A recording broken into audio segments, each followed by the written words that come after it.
morning. You are welcome to today's morning devotional. It is a glorious Wednesday, and your day will be so glorious. This week, we are learning on obedience. Obedience. And today, we are looking at the topic, what is obedience? What is obedience? To begin, I would like to read a scripture from Jeremiah 29:13 from the NIV. Please, let's read it together. It's on your screen. You will seek me and find me when you seek me with all your heart. Let's read it again. You will seek me and find me when you seek me with all your heart. It says that we will seek him and find him only when all our heart is involved. And God is taking you through a journey where he wants to have all your heart involved in your relationship with him. I'm reading another scripture from John 14:15 from the Amplified Version. It says, if you really love me, you will keep and obey my commandment. If you really love me, you will keep and obey my commandment. Obey my commandment. And so we are answering the question today, what is obedience? It is a common word that we hear in church, right from Sunday school. It has been a part of the preacher's sermon, obedience.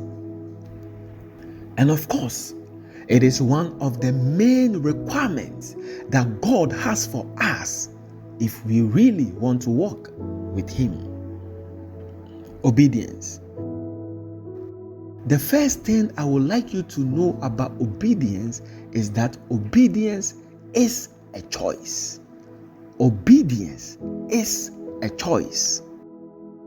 Listen, it is clear in the scriptures that God himself has given each and every one of us the choice to decide if we would obey him or not.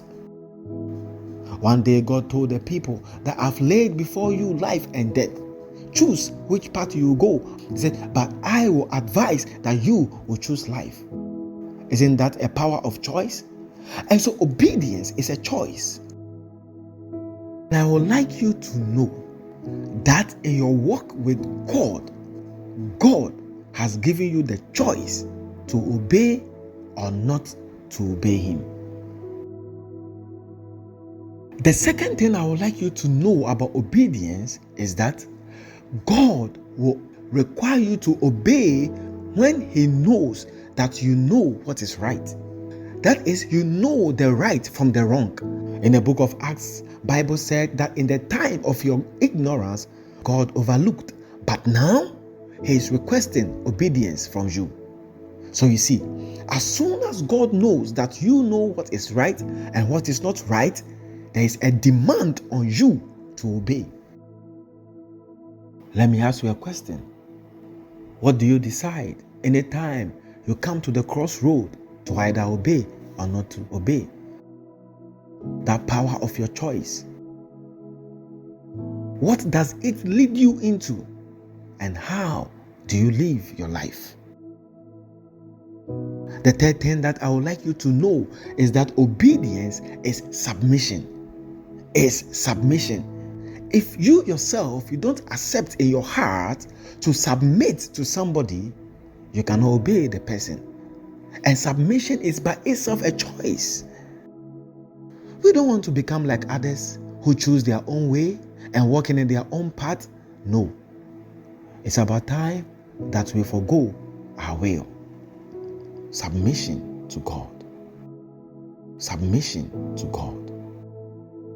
The next one that I would like you to know is that obedience is always out of humility. Indeed, it is. Obedience is always an expression of one's humility. If you are walking in pride and arrogance, you don't obey. You don't obey. Do you know that as many Christians will say that, oh, I'm obedient to God, I'm obedient to God. But do you know that in the time of decision, we change? In the time of decision, when the other way is not convenient, we change. A lot of Christians walk in arrogance and pride, but they themselves, they don't know. What is the expression of that pride? You always have reasons why you shouldn't obey. Example, you are always thinking that God has disappointed me in my life, and so me too, I have to walk in my way because I called on God and He didn't answer me. That is pride. Some people also generate the thought that, listen, this world today is not like the world before. God will understand. Some people also have that pride in their heart, which says that, oh, look at the things I do for God. And if I do only this one thing, God should understand. At least I don't do this and that my friends do. It is only this one, and therefore God should understand. Listen to me. Your walk with God should come above transacting your righteousness with Him. Don't do that. Don't do that. You should be like a child in the presence of God. Don't be too matured for God. Don't be too matured for God. Don't be too matured for God to correct you. Listen to me. If I would preach the way of peace in life to you, if I would preach the way of joy in life to you, then I would definitely preach the way of obedience to God to you. There is no other way to be happy in Jesus but to trust and to obey. Anytime we obey God, there is a joy in our heart. And that joy I call the smile of God in our heart.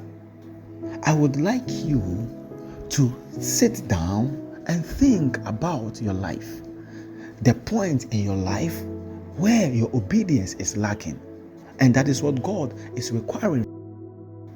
And I would like you to read the whole of John chapter 13 today. May God bless you, and may God keep you and bless your day. Have a blessed day.